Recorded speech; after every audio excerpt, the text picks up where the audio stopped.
Was carjacked, her sons, 3-year-old Michael and 14-month-old Alex, kidnapped by a black man. Conservative life on Mars because we are living in strange times.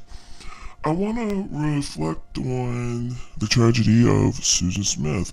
She's been in the news these days because of her parole hearing that happened this past Wednesday. She was effectively denied, rightfully so. But there's broader impact about that case that's not really being spoken about too much, and I want to give some spotlight to that. It's been 30 years since Susan Smith tragically allowed her two precious sons to drown in a lake. I'm pretty sure you've heard the story, and you've also heard that she claimed a black man carjacked her, kicked her out of the car, and drove off with her two sons in the middle of the night, which sounds ridiculous by itself. But in reality, she had driven her own car into a lake with her sons strapped in their car seats to drown. This case not only was devastating to the families that involved, and I'm not trying to take away any of that, but this case was also deeply affected by the black community, especially the community in South Carolina, Union, South Carolina, where all this happened. Because of this, her false accusations sparked a wave of racial profiling and further exposed systemic inequalities toward the black community as it comes to crimes and stereotypes and so forth. It was pretty common during the 70s, 80s, and 90s where anybody could say, well, a black man came in, did this, or a black woman came in, did that. And it was immediately guilty till innocent. And basically that's sort of what happened with this case too. At the time, the narrative of a black man being the perpetrator fit neatly into existing racial stereotypes. Susan Smith's account led law enforcement to enforce an Amber Alert and to launch high-profile investigations. They were in predominantly black neighborhoods doing roadblocks. They were questioning anybody and everybody that looked like that little cartoon sketch that they created. I mean, it was just really, really ridiculous. Black men that were being they were being interviewed or interrogated to trying to find this person. And now this happened all the way for 9 days, because on the 9th day is when she confessed.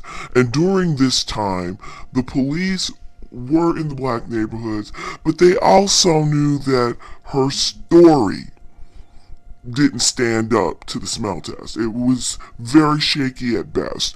Her timelines were all over the place. She couldn't give even detailed accounts of what this fictitious black man looked like. And so then they come up with this cartoon sketch, and they actually had to go and find people to look like this cartoon sketch just to show the police that they were doing something. And everybody was behind Susan Smith. So imagine finding out that she had lied and deceived everybody. Then the black community is looking like this silliness again. For the most, I'm not trying to take away the devastation of losing two little innocent boys. Believe me, it really hurts my heart. It really hurts my heart that the father had to go through this and had to relive this all over again. Their lives were stolen by a mother who prioritized her own selfish desires over the safety of her kids. However, it's essential to recognize the collateral damage this case caused to the black community. There hasn't been any apology from Susan Smith to the black community or any law agency saying I'm sorry to the black community for their behavior, because basically they were all running amok on the premise of guilty till proven innocent. You got to remember, they were going door to door, knocking on doors, and practically terrorizing each place that they went to. But for black people living in the South, this was sort of an expected reality. Okay, here they come again. We're going to have to deal with this. And this is something that people today, they hear about it, but they don't really recognize it. Whatever you see today fits nothing in comparison to what was happening back in the 60s, 70s, 80s, and 90s.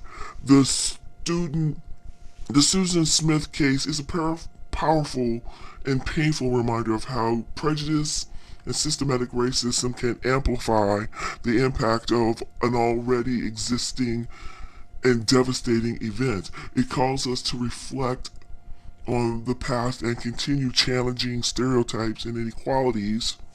Okay, this is Conservative Life on Mars. We are living in strange times. If you were alive during this time and you remember the original news reports like I do, say something down in the box. I really want to hear from you.